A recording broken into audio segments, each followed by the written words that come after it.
the Canon EOS Rebel T5i is one of the best budget price to performance camera you can get on the market today. It is a DSLR camera that captures video either at 30 or 25 frames per second at full HD 1080p quality. DSLRs are mainly meant for those people that want to be able to change the lens at any point in time, want to be able to change the lighting, like the shutter speed, the ISO, being able to also change the lenses, making a wide angle lens or making a more zoomed in look. Whatever you're looking to do, you're able to do on the DSLR.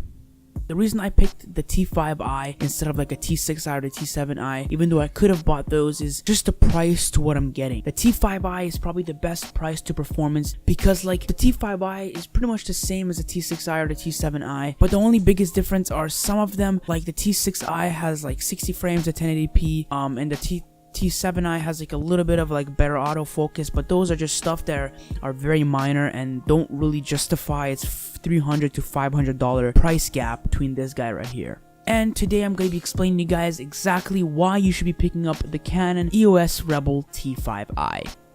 The build quality on this camera is not the greatest, but it does the job. It is plastic with a couple of metal, so it's not like the amazing sort of like amazing metal or carbon fiber or anything like that. It's not like this crazy nice aluminum. No, it is just plastic, which is pretty much 90% of cameras. So the build quality, it feels amazing in your hand. It's just probably the best camera I've ever used because, you know, myself, I didn't use too many DSLRs, but I've definitely had a Nikon D3000 camera, so I know exactly the difference between using a photo camera like that and a DSLR like this. So I know the difference, and I'm telling you, in terms of grip, weight, the way it takes pictures, everything is way better on this T5i. The biggest thing that I enjoy about this is the fact that you're able to change the camera lens. So I got myself a wide angle lens. I ordered it. It's going to come in soon. So it's going to be an attachment to put onto the front of the lens. So it's not going to be a full lens because separate lenses are quite expensive, but I'm going to be getting sort of an add-on to add on to this 18x55 lens, which is already good, but just adding a little bit of this wide angle look just to give a little more option into when I'm filming, as well as a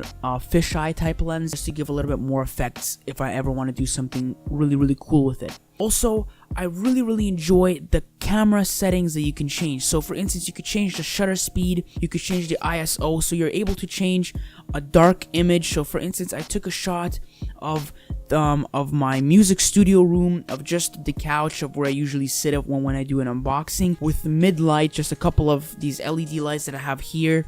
With the light itself, it was pretty nicely lit, but as soon as I brought the ISO and the shutter speed up, the video just became even brighter and it looked so much better than it did before that. Or sometimes when it's too bright outside, you're able to bring sort of the shutter speed or the ISO way down, and it's going to be way better. So if it's too dark, bring it up. If it's too bright, bring it down, or just tweak the settings. It's that awesome. There's also cool color balance things. So right now I have this sort of yellowish, so it's like the right color, the color that I'm looking for in this. The color balance I had before that was completely just white balance, which didn't really look good in this situation. So I try to bring it so it's more of this natural light look instead of just having this white balance look where everything bright literally just looks white. I didn't really like that too much, so I just chose to do this more vibrance and more saturation in the actual image.